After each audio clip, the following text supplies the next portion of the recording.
Hello student, welcome on my YouTube channel classroom study. आज student आज मैं second part start करने वाली हूँ इंडियन कॉन्ट्रैक्ट एक्ट का। सेकंड पार्ट जो है आपका special contract. Okay, first part हमने किया जहाँ पर essential element of a valid contract हमने डिस्कस किए थे। Okay, now this second part जो है आपका इंडियन कॉन्ट्रैक्ट एक्ट का, that consist special contract. Okay, so special contracts में से आपका फर्स्ट है contract of indemnity and contract of guarantee.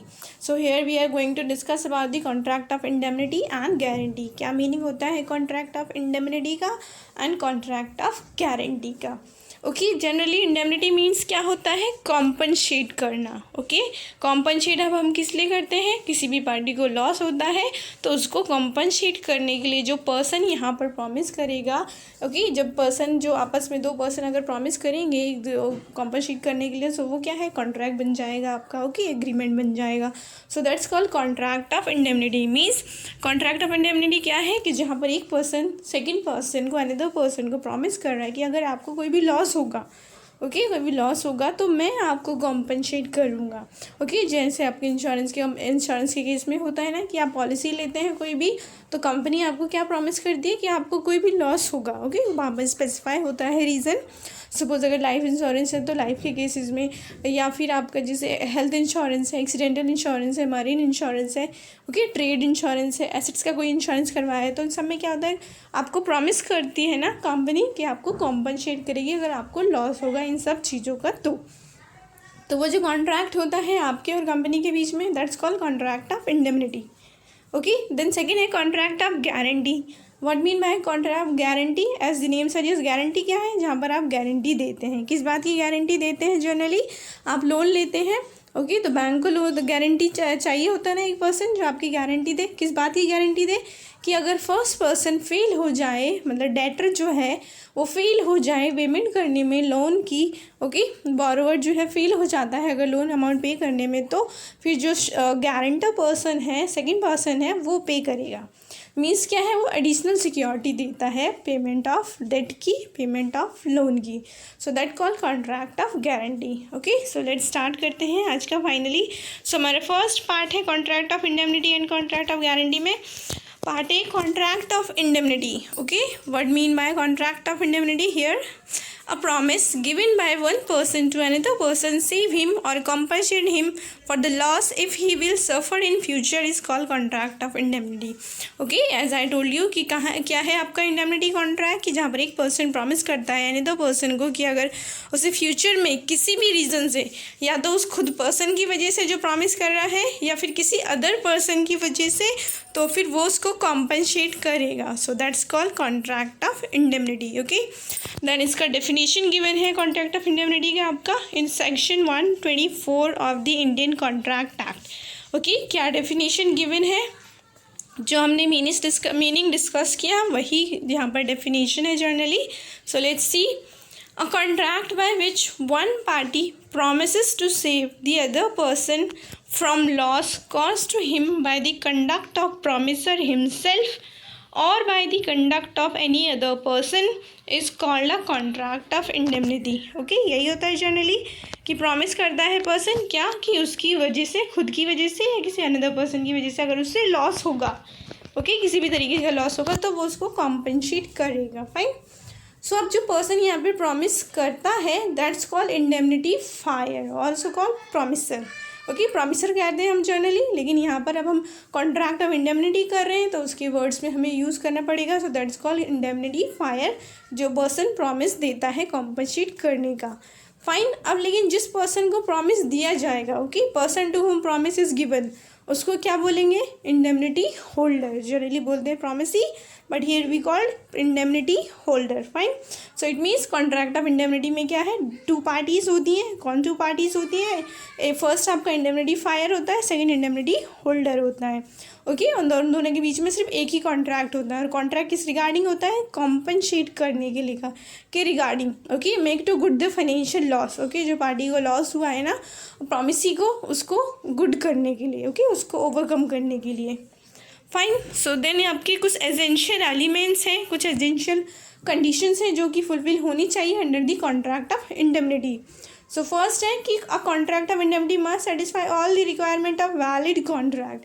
हमने किया था एक वैलिड कॉन्ट्रैक्ट का फॉर्म होता है, कब क्रिएट होता है, जब ऑल दी जो एलिमेंट है उसके एसेंशियल एलिमेंट, क्या एसेंशियल एलिमेंट से पार्टी जो है कैपेबल होनी चाहिए कॉन्ट्रैक्ट करने के लिए, फ्री कंसेंट होना चाहिए, कंसिडरेशन होना चाहिए, लीगल ऑब्जेक्टिव होना चाहिए, ओके एट्सेट्रा। तो वही सब यहाँ पर होनी चाहिए। अगर ये सारी कंडीशन सेटिस्फाई होंगी वैलिड कॉन्ट्रैक्ट की, तभी आपका एक कॉन्ट्रैक्ट ऑफ इंडेमनिटी जो है वो भी क्रिएट हो सकता है, अदरवाइज नहीं होगा। ओके अगर इनमें से कोई भी एसेंशियल एलिमेंट जो है वो नहीं सेटिस्फाई हो रहा है, नहीं है कॉन्ट्रैक्ट में, तो फिर आपका कोई वैलिड कॉन्ट्रैक्ट नहीं बनेगा। जब वैलिड कॉन्ट्रैक्ट नहीं होगा तो आपका कॉन्ट्रैक्ट ऑफ इंडेमनिटी भी वैलिड नहीं होगा। फाइन, इसलिए एसेंशियल एलिमेंट्स है। Then second essential element, there must be a promise to compensate the other party for the loss suffered by the party. Okay तो और इसमें क्या प्रॉमिस होना चाहिए, कॉम्पनसेट करने का। वो भी किसको कॉम्पनसेट करने का, खुद को नहीं, किसी अदर पार्टी को कॉम्पनसेट करना। इंश्योरेंस कंपनी आपको कॉम्पनसेट करने का प्रॉमिस कर रही है, ओके अपने आप को तो नहीं ना। So that's called contract of indemnity.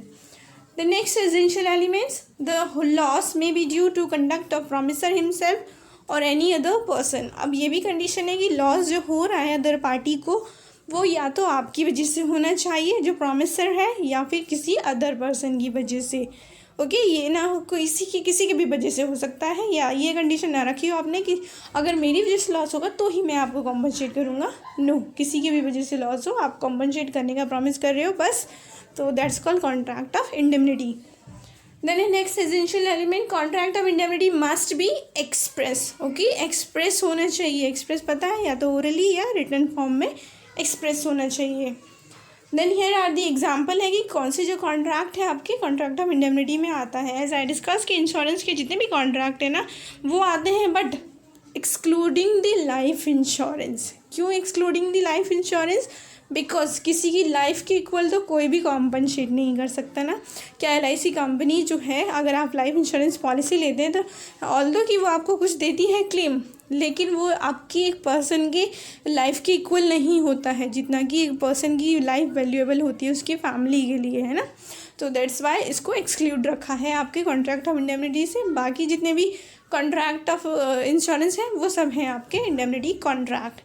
Okay, so example of contract of indemnity, contract of fire insurance, marine insurance, etc. are the contract of indemnity, but the contract of life insurance are not the contract of indemnity.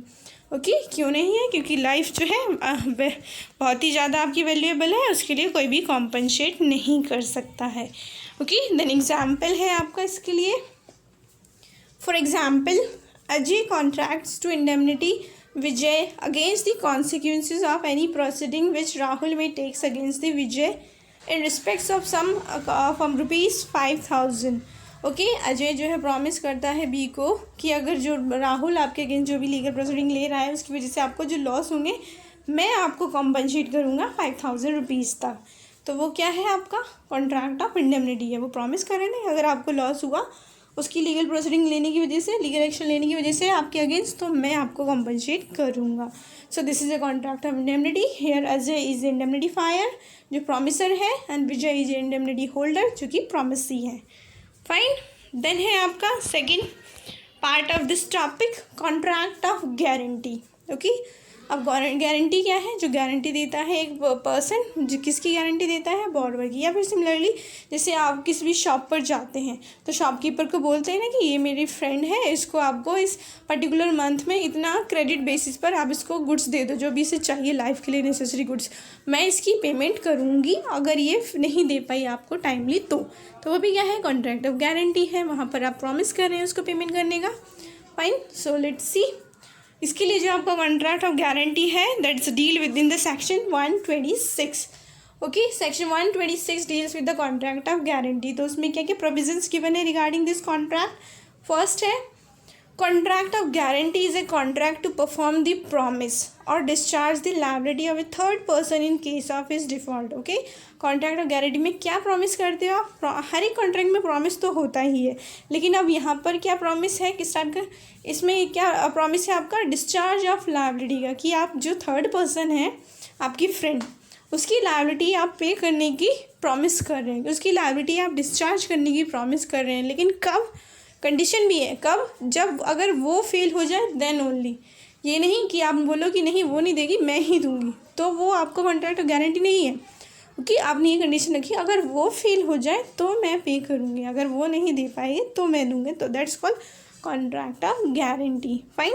Then second क्या provision है, person who gives the guarantee is called surety. Okay, हम guarantor बोलते हैं generally, लेकिन यहाँ पर हमें इसकी टर्म्स में यूज़ करना है वर्ड श्योरिटी। ओके, श्योरिटी बोलते हैं जो गारंटी देता है। Then the person in respect whose default the guarantee is given is called the principal or debtor। अब जिसके लिए गारंटी दी जाती है, ओके, मीन्स जो बोरोवर होता है ना, जो लोन लेता है या जो क्रेडिट, जैसे आपने अपनी फ्रेंड की गारंटी दी है तो आपके फ्रेंड क्या है, प्रिंसिपल है, डेटर है। फाइन। या जो पर्सन ने लोन लिया है बैंक से तो वो पर्सन क्या है, प्रिंसिपल या डेटर है, और आप उसकी गारंटी दे रहे हैं तो आप उसके श्योरिटी होंगे। Fine. Then the person to whom the guarantee is given is called creditor. अब जिसको दी जाती है श्योरिटी की, ये नहीं पे करेगा, ये नहीं पे करेगी तो मैं पे करूँगा, तो वो पर्सन कौन है, क्रेडिटर है। Okay, landers called creditors, bank यहाँ पर called creditors. Fine. A guarantee में बी ईदर ओरल और रिटर्न। अब गारंटी तो आप कैसे भी दे सकते हैं, रिटर्न में भी दे सकते हैं, ओरल भी मतलब एक्सप्रेस फॉर्म में ही होगा। The purpose of contract of guarantee is to provide additional security to the creditor in event of default by the principal debtor। As I discussed, क्या पर्पस होता है आपका कॉन्ट्रैक्ट ऑफ गारंटी का, additional security मतलब मोर security provide कराना creditor को, किस regarding, कि उसका उसने जो लोन दिया है, उसने जो डेट दिया है डेटर को, वो आपका डेप्स नहीं होगा, मैं पे करूँगा। ओके, फर्स्ट तो सेफ है कि वही पे करेगा, लेकिन सेकेंडली एडिशनल या कोलेटरल सिक्योरिटी ये है कि मैं भी पे करूँगा अगर ये नहीं दे पाएगा तो। ओके, सो ये क्या है आपका एडिशनल सिक्योरिटी प्रोवाइड कराती है डेटर को for the debt. Fine. Then है नेक्स्ट आपका, in the contract of guarantee there are 3 parties. Okay, 3 party होती हैं ऑफकोर्स, कौन सी है 3 पार्टीज, क्रेडिटर्स जो लेंडर्स है, डेटर्स जो बोरोवर है, श्योरिटी जो कि गारंटर है। फाइन, जो गारंटी दे रहा है, क्रेडिटर्स जो लोन दे रहा है, डेटर्स जो लोन ले रहा है। फाइन। तो अब जब 3 पार्टीज़ हैं तो यहाँ पर कॉन्ट्रैक्ट भी 3 होंगे। Fine. So and also there are 3 contract in the contract of guarantee. अब किस किस के बीच में कॉन्ट्रैक्ट होता है, फर्स्ट तो जो लोन ले रहा है और जो लोन दे रहा है उसके बीच में कॉन्ट्रैक्ट हो रहा है, राइट, मतलब बैंक और जो बोरोवर है उसके बीच में हो रहा है। सेकंड किसके बीच में हो रहा है, आप गारंटी जो दे रहे हो बैंक को, राइट, मतलब बैंक और आपकी श्योरिटी मतलब गारंटर की श्योरिटी के बीच में हो रहा है contract. Fine. And third contract किसके बीच में हो रहा है, जो बोरोवर है जिसने लोन लिया है वो, और जो उसकी गारंटी देगा, उनके दोनों के बीच में भी होता है कि तुम फेल हो जाओगे तो मैं पे करूँगा। ओके, ऑल दो कि बाद में वो उसको कॉम्पनसेट कर देता है। फाइन। तो इसलिए यहाँ पर 3 कॉन्ट्रैक्ट होते हैं in case of contract of guarantee. So first है between the creditor and the debtor, between the creditor and the surety. Okay, creditor कौन है, जो बैंक है, डेटर कौन है, जिसने लोन लिया है। सेकंड, क्रेडिटर एंड श्योरिटी मतलब बैंक और गारंटर के बीच में। थर्ड, डेटर एंड श्योरिटी मतलब कि डेटर मीन्स जो बोरोवर है और जो गारंटर है उन दोनों के बीच में। फाइन। एग्जाम्पल भी है यहाँ पर आपका कॉन्ट्रैक्ट ऑफ गारंटी का। For example, X and his friend Y enter into a shop and X says to Y, a shopkeeper, supply the goods required by Y। Okay, X और Y जो है दोनों फ्रेंड शॉप में गए, shop में जाके shopkeeper जो है आपका जेड उसको बोलता है X कि Y को जो भी चीज़ें चाहिए ओके उसको दे दो। इफ़ ही डजंट नॉट पे यू, अगर ये नहीं देगा तो मैं आपको पे करूँगा। तो ये क्या है, कॉन्ट्रैक्ट ऑफ गारंटी ही तो हुआ कि प्रॉमिस कर रहा है वो देने की। फाइन। तो हमने कॉन्ट्रैक्ट ऑफ इंडेमनिटी डिस्कस किया, कॉन्ट्रैक्ट ऑफ गारंटी डिस्कस किया। तो अब फाइनली डिफरेंस भी होंगे दोनों के बीच में कुछ। तो क्या डिफरेंस है between contract of indemnity and contract of guarantee as follows. क्या डिफरेंस है, हमने मीनिंग किया था दोनों में। फर्स्ट प्रॉमिस तो होता ही है, लेकिन किस बात का प्रॉमिस होता है इंडेमनिटी में, कॉम्पनसेट करने का, और गारंटी में किस बात का होता है, सिक्योरिटी प्रोवाइड कराने का, additional security for the debt. Okay, so first है आपका basis of difference, number of parties, कितनी पार्टीज़ होती हैं इंडेमनिटी में और गारंटी में। इंडेमनिटी में आपके 2 पार्टीज़ होती हैं, name indemnifier and indemnity holder. Contract of guarantee में 3 पार्टीज़ होती हैं, first principal also called debtor, creditors and surety. Fine. Then contract कितने होते हैं, number of contracts. Contract of indemnity में सिर्फ एक ही कॉन्ट्रैक्ट होता है between the indemnifier and the indemnity holder, और कॉन्ट्रैक्ट ऑफ गारंटी में आपके 3 कॉन्ट्रैक्ट्स होते हैं, हमने डिस्कस किया। फर्स्ट होता है between the creditor and the principal, second है आपका श्योरिटी एंड डेटर के बीच में, एंड थर्ड है between the surety and creditors. Fine. Then next basis of difference, nature of liability means liability कैसी होती है, प्राइमरी होती है, सेकेंडरी होती है। तो जो इंडेमनिटी फायर है, ओके, मीन्स जो इंश्योरेंस कंपनी है उसकी लायबिलिटी तो प्राइमरी ही होती है ना, मतलब अगर वो नहीं पे करेगी इंश्योरेंस कंपनी तो क्या कोई और पे करने आएगा? नहीं करेगा ना, वही करेगी, मतलब क्लेम वही देती है आपके जो भी पर्सन होता है इंश्योरी, okay, इंश्योरी। So liability of the indemnity fire is primary and independent, okay, उसको ही देना होता है, वो किसी पर भी डिपेंड नहीं होता है पे करने के लिए claim to the insuree person, ठीक है। Then in case of guarantee, जो गारंटर होता है, जो श्योरिटी, उसकी लायबिलिटी जो है वो सेकेंडरी होती है। सेकेंडरी मतलब फर्स्ट कौन लायबल होगा? डेटर, जिसने लोन लिया है वो देगा, अगर वो नहीं देता है तब आपका गारंटर देता है, इसलिए उसकी जो लायबिलिटी होती है called secondary liability. Fine. So the liability of the surety to the creditor is collateral और secondary, okay? The primary liability क्योंकि किसकी होती है? प्रिंसिपल की होती है, डेटर की होती है। देन है नेक्स्ट अंडरटेकिंग। अंडरटेकिंग मतलब कि कौन अंडरटेक करेगा, कौन रिस्पॉन्सिबल है। So indemnifier undertakes to save the indemnity holder from any loss, okay. किसकी रिस्पॉन्सिबिलिटी है? इंडेमनिटी फायर की है। क्या रिस्पॉन्सिबिलिटी है? कि जो इंडेमनिटी होल्डर है उसको लॉस से ओवरकम करे, ओके, उसको लॉस से निकाले। फाइन। देन इसमें गारंटी में surety undertakes for the payment of debt of the principal. Surety किस बात की रिस्पॉन्सिबिलिटी लेता है? कि वो जितना भी डेट्स है प्रिंसिपल ने लिया है, डेटर्स ने लिया है, वो पे करेगा, वो इस बात की रिस्पॉन्सिबिलिटी लेता है। Then occurrence of liability means उसकी लायबिलिटी जो भी है पर्सन की कब अराइज होगी, ओके, कब अराइज होती है। जैसे इनके सब कॉन्ट्रैक्ट ऑफ गारंटी में जो फर्स्ट पर्सन फेल हो जाता है ना आपका डेटर, उसके बाद ही जो गारंटी देता है उसकी लायबिलिटी अराइज होती है, मीन्स सेकेंडरी अराइज होती है, ओके। और जो आपका इंडेमनिटी है उसमें तो कोई भी फेल नहीं होता, उसमें क्या है, बस जो आपने इवेंट रखा है वो इवेंट अगर हैपन हो जाता है या पर्सन को लॉस हो जाता है तो इंडेमनिटी फायर की जो लायबिलिटी है वो अराइज हो जाती है। Fine. So the liability arises only on the happening of the contingency, okay, in case of contract of indemnity. अगर आपने हेल्थ इंश्योरेंस करवाया तो हेल्थ डिसीज जो होगी आपको अगर, ओके, मतलब पर्सन को, तो आपको पे करना पड़ेगा इंश्योरेंस कंपनी को, okay. Then in case of guarantee the liability arise only on the non performance of an existing promise और non payment of existing debt, okay. जो मेन पर्सन है, जो बॉरोवर है, वो अगर फेल हो जाता है पे करने में तब लायबिलिटी अराइज होती है आपके श्योरिटी की। देन है रिक्वेस्ट, मतलब किसके रिक्वेस्ट पे आपको परफॉर्म करना होगा, आपको मीन्स पार्टी को परफॉर्म करना होगा। So in case of indemnity the indemnifier need not act at the request of indemnity holder.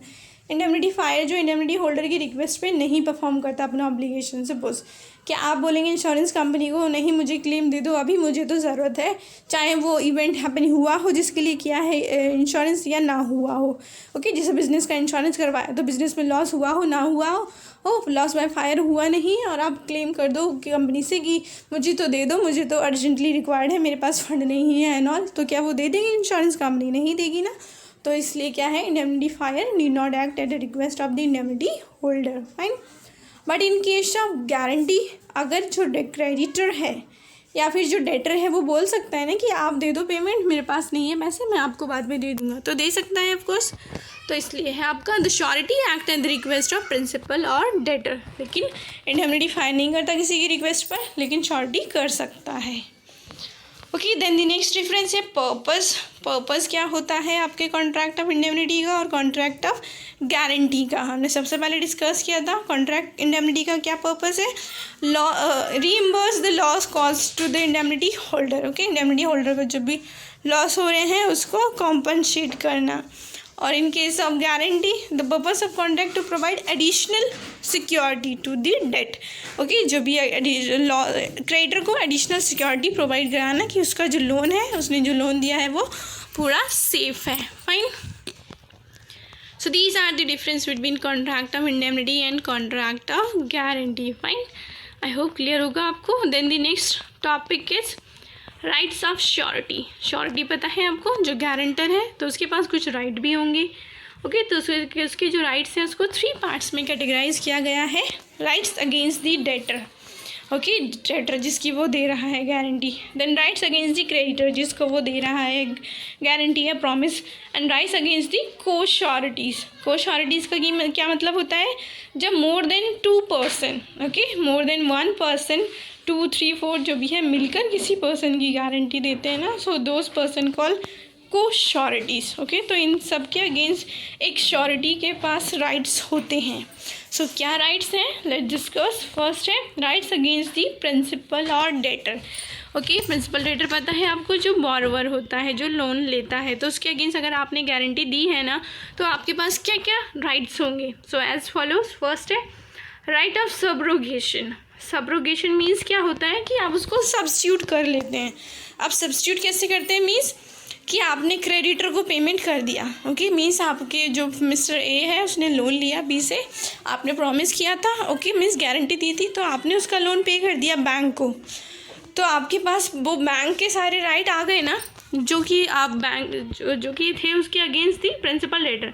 Means bank के पास क्या राइट था कि वो क्लेम कर सकता था डेटर के ऊपर की लोन अमाउंट पे करने के लिए, है ना, स्वीट फाइल कर सकता था। तो सेम राइट जो है वो अब आपको मिल जाएंगे अगर आप पे कर देते हैं तो। Fine, so that's called subrogation, मतलब सब्स्टिट्यूट कर लेते हैं उसकी पोजीशन को। सो एग्जाम्पल भी है इसका, A mortgages a house to B. C offers himself as a surety for B. Okay, A ने जो है अपनी रखी है प्रॉपर्टी, हाउस जो है बी के पास एज ए क्या बोलते हैं बेली, एंड मतलब एज ए गिरवी रखा है आपने। C offers himself as a surety for B. Okay, C ने गारंटी दी है, A fails to pay B. अब ए जो है वो फेल हो गया, उसको लोन अमाउंट पे करने में है। B recover the amount from C. Okay, C ने उसको पेमेंट कर दिया बी को, क्योंकि सी ने गारंटी दी थी। C can get in to the shoe of the creditor. अब वो क्या है, क्रेडिटर बन गया against the A, against the A, yes, okay, क्योंकि उसने जो है क्रेडिटर को पेमेंट कर दिया। ओके, फाइन, मीन्स क्या है कि ए ने जो है लोन लिया था बी से अगेंस्ट दी अपनी प्रॉपर्टी रखकर। ओके, सी ने प्रॉमिस किया था बी को कि आपने प्रॉपर्टी तो रखा ही है, मैं भी आपको प्रॉमिस करता हूँ कि अगर ये नहीं पे कर पाएगा तो मैं आपको दूंगा। तो अब जब भी ड्यू डेट आई, मैच्योरिटी डेट आई, तो ए ने फेल हो गया पे करने में, सी ने पे कर दिया। तो अब सी क्रेडिटर बन गया ना, मतलब जो उसने रखी थी अपनी house property as a security, तो वो अब सी के पास आ गई है, तो सी के पास राइट हो गए सारे क्रेडिटर के। So that mean my right of subrogation against the principal debtor. Okay, so C can get into the shoe of the creditor and enforce the mortgage itself against the A. Fine. Then a second right to indemnity. Right to indemnity मतलब compensation लेने का। अब जो आपने guarantor है वो पे कर देता है अगर किसी पर्सन का लोन, तो बाद में वो उससे लेगा ना, ऑफ कोर्स छोड़ तो नहीं देगा, तो वही है कि उसके पास राइट टू इंडेमनिटी भी आ जाता है, राइट टू कॉम्पनसेशन लेने का भी आ जाता है। Indemnity means compensation. In every contract of guarantee, there is implied contract of indemnity under which the principal debtor promises to indemnify the surety to pay all the sums which the surety has rightfully paid to the creditor under the contract of guarantee. Okay? All the कि जैसे हमने discuss किया 3 contract होते हैं, किस किस के बीच में होता है कॉन्ट्रैक्ट, जो आपका बोरोवर है और जो लेंडर है उनके बीच में होता है, और जो आपका गारंटर है और जो क्रेडिटर्स है उसके बीच में होता है, और सेकेंडली जो गारंटर मीन्स श्योरिटी है और जो डेटर्स हैं जो बोरोवर है उनके बीच में होता है। तो ये इम्प्लाइड है कि अगर आप किसी के बिहाफ पर लोन अमाउंट पे कर रहे हैं, किसी के बिहाफ पर आप पेमेंट कर रहे हैं, तो आप उससे लेंगे, बाद में कॉम्पनसेट करेंगे। ओके, वो आपको कॉम्पनसेट करेगा, ये कोई ना कि आपने पेमेंट कर दिया तो वो छोड़ देंगे, no. So that's called right of indemnity. Then है rights against the creditor. Second जो कैटेगरी है rights against the creditor. Creditor आपको पता है जो कि लोन प्रोवाइड कराता है या जो कि क्रेडिट बेसिस पर आपको गुड्स सप्लाई करता है। ओके, तो उसके अगेंस्ट क्या क्या राइट है पर्सन के पास, श्योरिटी के पास। फर्स्ट है benefit of the security. Okay, benefit of the security मतलब कि अगर आपने उसको पेमेंट कर दिया है तो ऑफकोर्स आप उससे सिक्योरिटी जो रखा था पर्सन ने, बोरोवर ने, वो आप ले सकते हैं, उससे लेने का राइट रखते हैं, स्वीट फाइल कर सकते हैं अगर वो नहीं देता ईजिली तो। So that's called benefit of security. The surety is entitled to the benefit of every security which the principal debtor has provided to the creditor at the time of contract. Okay, जो भी उसने security रखी थी, लेकिन ये भी इसका benefit है यहाँ पर, वेदर और not the fact was with in the knowledge of surety. Okay, means surety को पता है कि सिक्योरिटी रखी है कोई या फिर नहीं पता है, लेकिन फिर भी उसके पास ये राइट है कि उसको सिक्योरिटी मिल जाएगी अगर वो पेमेंट कर देता है क्रेडिटर को तो. फाइन. देन है right to set off. Right to set off मतलब जितने भी क्लेम्स हैं उनको सेट ऑफ करने का भी राइट होता है. जैसे होता है ना, फुल सेटलमेंट के लिए आप लेस अमाउंट पेमेंट कर देते हैं, तो that's. Surety is entitled to exercise the right to set off or counter claim which the debtor had against the creditors. Okay, जितने भी creditors के debtor के थे जो भी rights उसके against creditor के, वो सब set off करने का right है, मतलब settle करने का. The same right is available to the surety. Okay, then a right, then subrogation of principal debtors right. Okay, जैसे subrogation against the आपका क्रेडिटर था, सब्रोगेशन क्रेडिटर का था, सेम सब्रोगेशन आपका प्रिंसिपल एंड डेटर का है. मीन्स सब्स्टिट्यूट कर रहा था फर्स्ट में आपके क्रेडिटर को, तब यहाँ पर सब्स्टिट्यूट करेगा डेटर को. मीन्स कि अगर डेटर के बिहाफ पर उसने अब क्या है, अगर डेटर फेल हो जाता है, ओके, फेल हो जाता है ऑफकोर्स, तो फिर आप डेटर बन जाएंगे. ओके, आप डेटर बन जाएंगे और आप क्या है, पे करके उसको अपनी सिक्योरिटी अमाउंट ले सकते हैं और जो भी लोन है उसको सेटल कर सकते हैं, सेट ऑफ कर सकते हैं. Okay, so on the payment of the amount guaranteed, the surety is subrogated of the all rights which the creditor had against the principal debtor. Okay, वो सारे राइट मिल जाएंगे आपको जो कि एक क्रेडिटर को पास थे against the debtor. If the creditor had the right to stop the goods in transit and had seller's line, the surety will be entitled to exercise the right after he had paid all he was liable for. Okay, अगर कुछ जो भी rights थे एक creditor के पास, अगर creditor के पास suppose right था कि अगर पेमेंट नहीं करेगा तो वह इन ट्रांजिट भी गुड्स की सप्लाई को रोक सकता है, तो सेम राइट जो है वो एक श्योरिटी को भी मिल जाएगा क्योंकि उसने भी मिल कर दिया है, अब वो क्रेडिटर बन गया है. फाइन. देन है rights of the surety against को श्योरिटीज़. ओके, को श्योरिटीज़ मतलब जो उसके साथ मिलकर प्रॉमिस कर रहे हैं उसके लोन के लिए सिक्योरिटी प्रोवाइड कर रहे हैं. ओके, मिलकर गारंटी दे रहे हैं, तो क्या राइट होंगे उनके अगेंस्ट? यही राइट होगा कि सब मिलकर कंट्रीब्यूट करेंगे. ओके, इक्वली कंट्रीब्यूट करेंगे जितना भी है लोन अमाउंट्स. ओके, और अगर जो भी सिक्योरिटी अगर मिलेगी तो वो भी आपस में डिस्ट्रीब्यूट करने के लिए, उसका बेनिफिट लेने के लिए रिस्पॉन्सिबल होंगे, राइट्स रखते हैं, तो वही सारे राइट्स हैं. सो फर्स्ट है liability of co surety to contribute equally. Okay, जितना भी लोन अमाउंट है सब इक्वली कंट्रीब्यूट करेंगे उसकी पेमेंट के लिए. ओके, सपोज जैसे एग्जाम्पल भी यहाँ पर है, X owes Y a sum of ₹60,000, A B C are co surety. Okay, तीनों ने मिलकर प्रॉमिस दिया है, एक्स ने जो लोन लिया है बाई से 60,000 का, X fails to pay Y, A B and C will be liable to pay ₹20,000 each. Okay, 60,000 का लोन है तो 3 जब पार्टनर हैं तो एक को कितना कंट्रीब्यूट करना पड़ेगा? ऑफकोर्स 20 करना पड़ेगा, तो 20,000 तीनों इक्वली कंट्रीब्यूट करेंगे, कोई भी कम ज़्यादा नहीं करेगा. Fine. The liability of equal limits. कई बार क्या होता है, लिमिट डिसाइड कर देते हैं कि जो ए है सपोज वो देगा 20,000 और बी जो है वो होगा 30,000 और जो सी है वो देगा वो 40,000. तो फिर अगर लोन जितना है सपोज 60,000 का था तो उस हिसाब से जितना जितना बनेगा उनकी लायबिलिटी के अकॉर्डिंग उतना वो कंट्रीब्यूट करेंगे. एग्जाम्पल है यहाँ पर, A B C are secure co sureties for D. Okay, co sureties नहीं लिखा है, लिख लेना. Co sureties for D enter into 3 several bonds each in different penalty, namely A in penalty of 10,000, B in penalty of 20,000 and C in 40,000. Okay, ये promise दिया कि ए जो इतना देगा, बी 20 देगा और सी 40 देगा.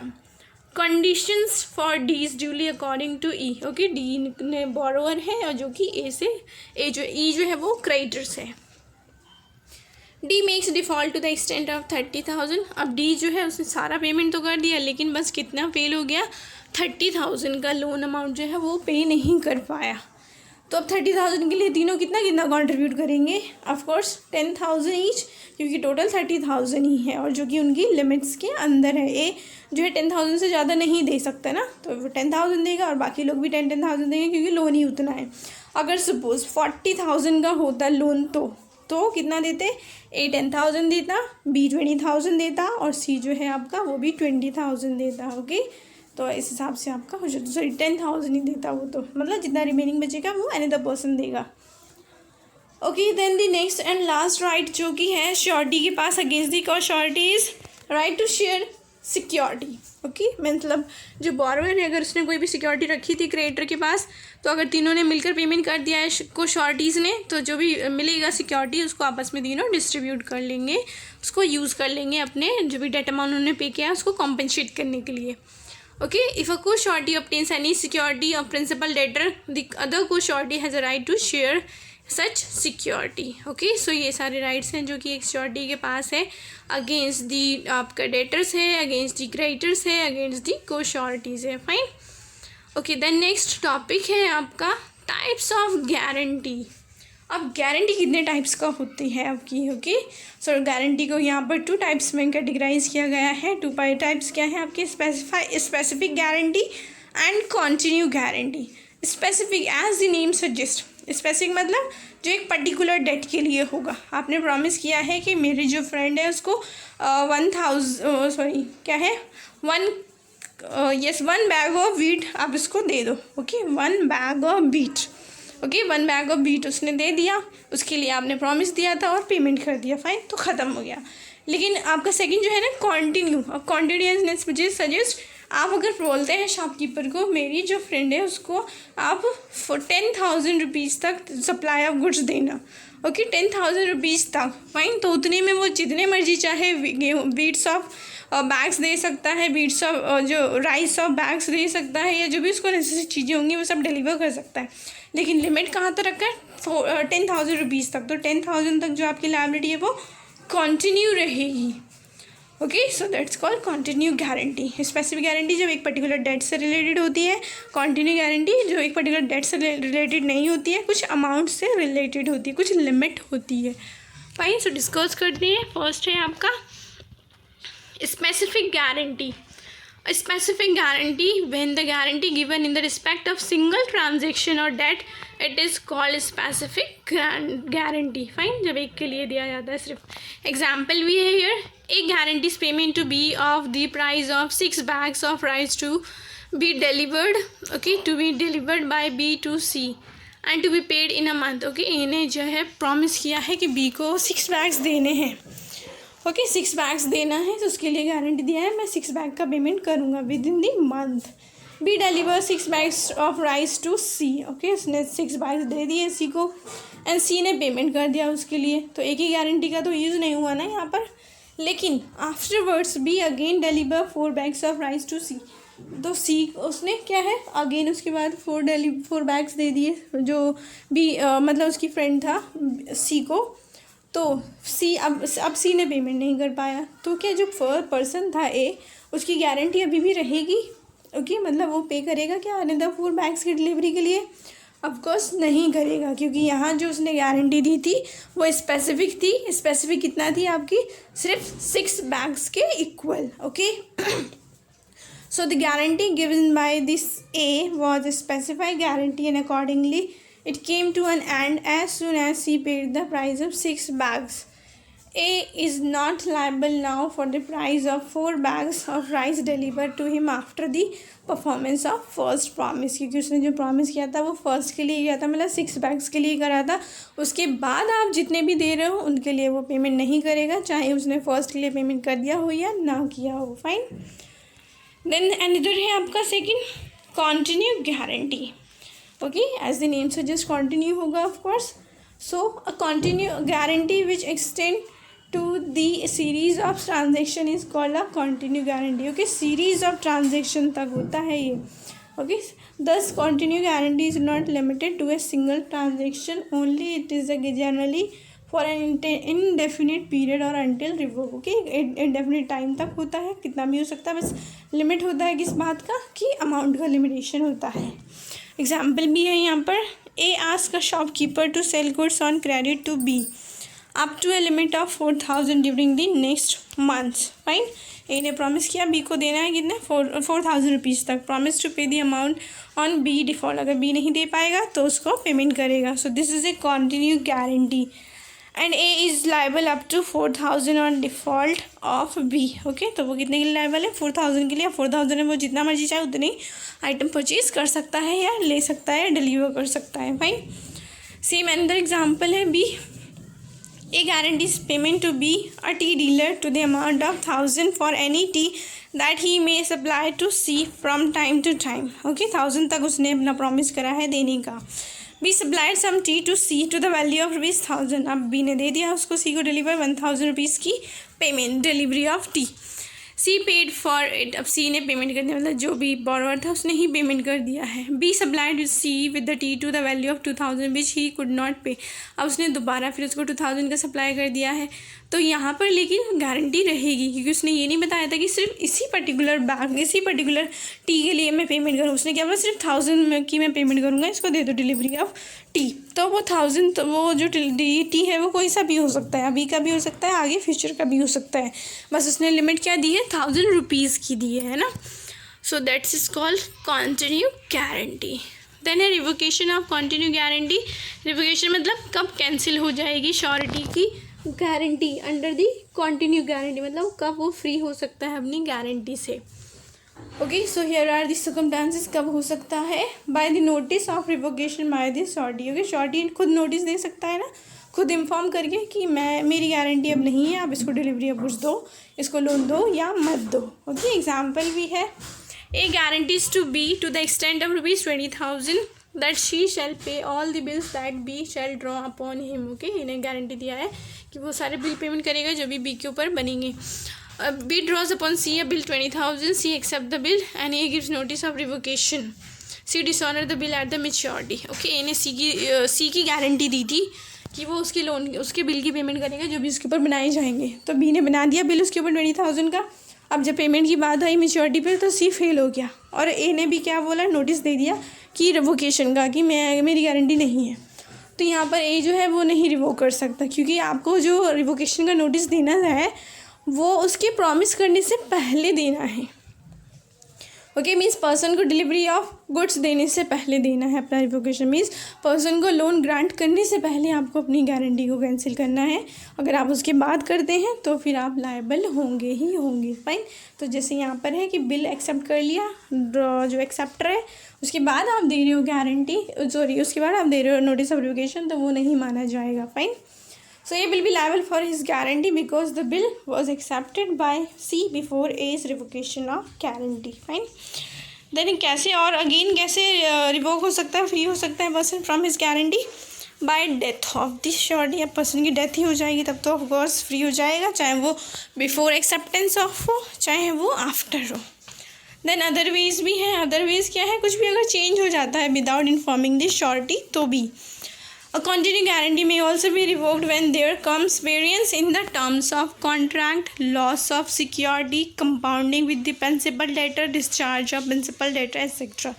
ओके, कि आपने कोई भी टर्म एंड कंडीशन चेंज कर दी कॉन्ट्रैक्ट की, जो सिक्योरिटी आपने रखा था या फिर वो लॉस कर दिया क्रेडिटर ने, ओके, या सेटलमेंट कर दिया या आपने टाइम एक्स्ट्रा दे दिया क्रेडिटर ने डेटर को, तो वो सब क्या है, आपने विदाउट इन्फॉर्मिंग दी श्योरिटी कर रहे हैं तो भी श्योरिटी जो है अपनी रिस्पॉन्सिबिलिटी से डिस्चार्ज हो जाएगा, मतलब फ्री हो जाएगा। फाइन। उसकी जो श्योरिटी है वो रिवोक्ड हो जाएगी।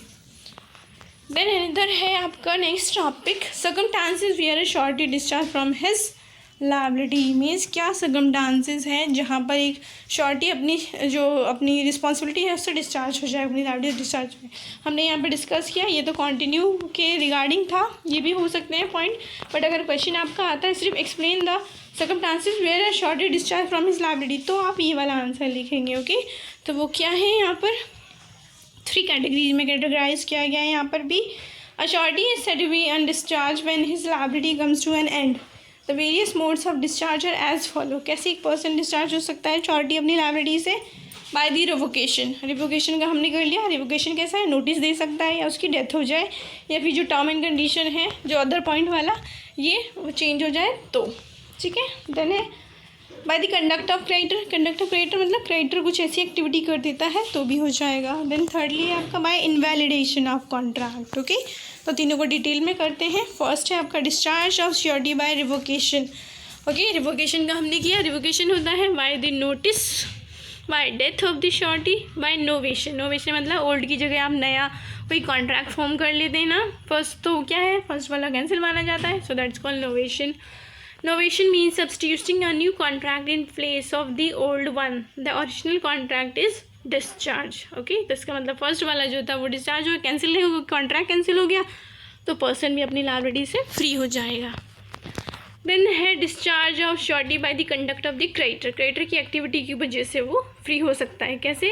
Variation in the terms of contract, contract की टर्म एंड कंडीशन चेंज कर दी, लेकिन कंडीशन ये है यहाँ पर टर्म एंड कॉन्ट्रैक्ट में जो टर्म एंड कंडीशन चेंज की ना वो मटेरियल हो, मतलब वो इम्पॉर्टेंस हो। जैसे कि अगर इंटरेस्ट रेट था, पहले वो 5% था, आपने कम करके उसको ख़त्म ही कर दिया, 0 कर दिया, या फिर उसको इंक्रीज़ कर दिया 10% और बताया नहीं श्योरिटी को, तो वो भी क्या इंपॉर्टेंट है ना वो तो, क्योंकि उस पर ही डिपेंड करता है लोन अमाउंट कितना हो जाएगा फिर आपका, तो इसलिए वो तब पर्सन क्या है डिस्चार्ज हो जाएगा अपनी लायबिलिटी से श्योरिटी। देन है बाय रिलीज और discharge of principal debtor. Okay, अगर जो क्रेडिटर है वो फ्री कर दे डेटर को ही कि चलो लोन रहने दो, नहीं पे कर पा रहे तो छोड़ो, कोई बात नहीं, नहीं चाहिए मुझे, तो फिर श्योरिटी भी तो फ्री माना जाएगा जब डेटर फ्री हो गया तो। Okay, so that situation. Then compounding by creditor with the principal debtor. Compounding मतलब कि आप उसको एक्स्ट्रा टाइम दे दो। ओके, उसने बोला कि नहीं अभी मेरे पास नहीं हो पाया है अमाउंट इतना, मैं आपको नहीं पेमेंट कर सकता, प्लीज़ मुझे 1 मंथ का और टाइम एक्स्ट्रा दे दो, या 1 ईयर का एक्स्ट्रा टाइम दे दो, और वो उसको दे देता है क्रेडिटर। ओके, तो ऑफकोर्स आप भी फिर फ्री हो जाओगे अपनी, क्योंकि ये तो चेंज कर दिया ना टर्म एंड कंडीशन को, तब भी जो आपका श्योरिटी है वो फ्री हो जाएगा अपनी लायबिलिटी से, अपनी रिस्पॉन्सिबिलिटी से। Fine. Then a creditors act और omission impairing sureties eventual remedy. Okay, eventual remedy मतलब कुछ उसको लाइक एग्जाम्पल भी है यहाँ पर, B contracts to build a ship for C for a given sum to be paid in installment. As the work reaches certain stage, A becomes surety to C for B's due performance of the contract. C, without the knowledge of A, prepays to B the last 2 installment. A is discharged by his repayment. मतलब क्या है कि आप जहाँ पर contract किया है B ने सी के लिए कुछ बनाने का, शिप बनाने का, और उसकी पेमेंट जो करनी थी वो इंस्टॉलमेंट में करनी थी। जैसे आप हाउस बनवाते हैं तो कॉन्ट्रैक्टर से करते रहते हैं ना कॉन्ट्रैक्ट कि हम आपको इंस्टॉलमेंट में पेमेंट करेंगे, और उसके लिए कोई गारंटी अगर दे दे, ओके, तो आपने जो क्या है इंस्टॉलमेंट में पेमेंट की, लेकिन जब जैसे ही कंप्लीट होने वाला था आपका वर्क, आपने जितने भी इंस्टॉलमेंट रह गई वो सारी पेमेंट कर दी एक बार में। ओके, एक बार में पेमेंट कर दी सारी, लास्ट 2, 3, 4 जितनी भी रह गई थी, तो फिर इसका मतलब डेटर फ्री हो गया ना अपनी रिस्पॉन्सिबिलिटी से, प्रिंसिपल फ्री हो गया, तो आप श्योरिटी भी फ्री हो जाएगा। Okay, so that mean by impairing sureties eventual remedy. Then है by the creditor losing his security, मतलब क्रेडिटर्स के पास, बैंक से आपने लोन लिया है, बैंक के पास जो बोरोवर ने रखा था सिक्योरिटी, अगर बैंक ने वो सिक्योरिटी लॉस कर दी, आपकी प्रॉपर्टी के जो डॉक्यूमेंट है वो लॉस कर दिए, तो ऑफकोर्स फिर आप भी तो बोल सकते हो कि किस्सा हम भी नहीं पे करेंगे लोन। ओके, तो तब भी पर्सन जो है वो फ्री हो जाता है अपनी रिस्पॉन्सिबिलिटी से, श्योरिटी जो अपनी रिस्पॉन्सिबिलिटी से फ्री हो जाता है। Fine, so this was second. Now the third is discharge of surety by invalidation of contract. Means contract अगर invalid हो जाए, मतलब contract जो है वो illegal हो जाए, invalid valid पता है ना, void हो जाए, तो भी पर्सन जो है फ्री हो जाएगा अपनी रिस्पॉन्सिबिलिटी से। अब कॉन्ट्रैक्ट इनवैलिड कब माना जाता है? जब अगर आपने श्योरिटी की जो कंसेंट है, मतलब श्योरिटी से जो गारंटी आपने ली है कॉन्ट्रैक्ट में या दिलवाई है उससे अपनी कॉन्ट्रैक्ट ली गारंटी, वो आपने मिस रिप्रेजेंटेशन के थ्रू ली है या थ्रू दी कंसीलमेंट है, ओके, तो भी वो फ्री हो जाएगा। ओके, मतलब आपने उसको मिसगाइड करा और गारंटी दिलवा दी कि मुझे आपने अपने लोन के लिए, ओके, कंसीलमेंट कि आपने मेन फैक्ट नहीं बताया उसको कि मैंने क्यों लोन लिया है, अपने पर्सनल लोन लिया है अपनी हाउस प्रॉपर्टी, आपने उसको बोला कि मुझे प्रॉपर्टी परचेज़ करनी है इसलिए मुझे लोन की ज़रूरत है, प्लीज़ मेरी गारंटी दे देना। ओके, और कि ऑल दो कि आपने वो जो लोन लिया है वो अपने पर्सनल एक्सपेंसेस को फुलफ़िल करने के लिए लिया है, तो वो क्या हुआ कंसीलमेंट कि आपने हाइड करा है मेन फैक्ट को। तो ये क्या है, अगर ये सब है तो जो श्योरिटी है वो फ्री माना जाएगा अपनी रिस्पॉन्सिबिलिटी से, वो लायबल नहीं होगा आपके लोन अमाउंट को पेमेंट करने के लिए। Then a failure co surety to join a surety, अगर बाकी लोगों ने प्रॉमिस किया था कि हम भी प्रॉमिस करेंगे ABC ने, और अगर वो फेल हो जाए, अब नहीं दे पा रहे हैं आपको, या फिर अब वो मना कर दे हम नहीं कर रहे ज्वाइन, तो फिर आप भी फ्री माने जाओगे ऑफकोर्स जो मेन पर्सन है। So these are the situation जब श्योरिटी जो है अपनी लायबिलिटी से फ्री हो जाएगा। फाइन, देन है क्वेश्चंस हैं आपके इस टॉपिक से रिगार्डिंग, क्या क्या क्वेश्चंस हैं। थोड़ा लेंदी हो गया आपका वीडियो क्योंकि टॉपिक ही थोड़ा लेंदी था आपका, इसलिए। सो क्वेश्चन क्या है जल्दी से डिस्कस कर लेते हैं। फर्स्ट है discuss the circumstances when the guarantee becomes invalid. Okay, invalid कब हो जाता है, तो हमने ये जो 3 अभी किए हैं पॉइंट्स, ये वाला आपका discharge surety by invalidation of contract, ये आपको एक्सप्लेन करना है। फाइन। देन है difference between contract of indemnity, contract of guarantee. Okay, difference किया हमने टैबुलर फॉर्म में, वही आपको एक्सप्लेन करना है। What then है next, what do you mean by specific guarantee and continuing guarantee and how a continuing guarantee be revoked। Okay, हमने किया था 2 टाइप्स ऑफ गारंटी, स्पेसिफिक एक गारंटी, स्पेसिफिक एंड कॉन्टिन्यू से कब फ्री हो सकता है श्योरिटी, तो वो आपको सिचुएशन एक्सप्लेन करनी है। Then next fourth, explain under the what circumstances surety is discharge from his liability. Okay, ये फोर्थ क्वेश्चन है आपका कि कब एक श्योरिटी अपनी लायबिलिटी से डिस्चार्ज माना जाएगा। तो हमने ये जो किया है लास्ट वाला टॉपिक, वही आपको एक्सप्लेन करना है। लास्ट वाले टॉपिक में हमारे क्या था कि आपका एक जो पर्सन है कैसे डिस्चार्ज हो जाता है, circumstances with the surety discharge from his liability 3 categories में किया था ना, बाय रिवोकेशन के through, by conduct of the creditor के थ्रू, या फिर बाय इनवैलिडेशन ऑफ कॉन्ट्रैक्ट। तो ये तीनों आपको एक्सप्लेन करना है, अकॉर्डिंग टू मार्क्स आपको एक्सप्लेन करना है इसके सब पॉइंट्स भी। ऑलराइट, देन है नेक्स्ट आपका 5th and last question, the liability of a surety is co-extensive and with that of the principal debtor explain। मतलब क्या है कि श्योरिटी की जो लायबिलिटी है वो उतनी ही होती है जितनी प्रिंसिपल या डेटर की होती है। Okay, so is this statement true, तो वाई, और नहीं है तो वाई आपको एक्सप्लेन करना है। तो स्टेटमेंट तो ट्रू ही है कि उतना ही, तो उतने के लिए ही तो लायबल होता है श्योरिटी जितना एक डेटर को देना होता है, और डेटर के पास जो राइट होते हैं वही सेम श्योरिटी को राइट मिल जाते हैं अगर वो पेमेंट कर देता है, या फिर जो क्रेडिटर के पास राइट होते हैं वही सेम आपके श्योरिटी को मिल जाता है। तो आपको इसको थोड़ा बना के लिखना पड़ेगा। ओके, रिलेट करके कि जो श्योरिटी है उसके पास कितनी क्या क्या पावर्स होती हैं, डेटर्स की और या क्रेडिटर्स की। फाइन, आई होप कि आपको ये टॉपिक क्लियर हो गया होगा। ओके, तो अगर आपको समझ में आया है, आपको यूज़फुल लगा है वीडियो, तो वीडियो को लाइक करें और चैनल को सब्सक्राइब करें ताकि इसी तरह के आपको फ्यूचर में नोटिफिकेशन मिलते रहें आने वाले वीडियोज़ के। Okay, thanks for watching, have a nice day.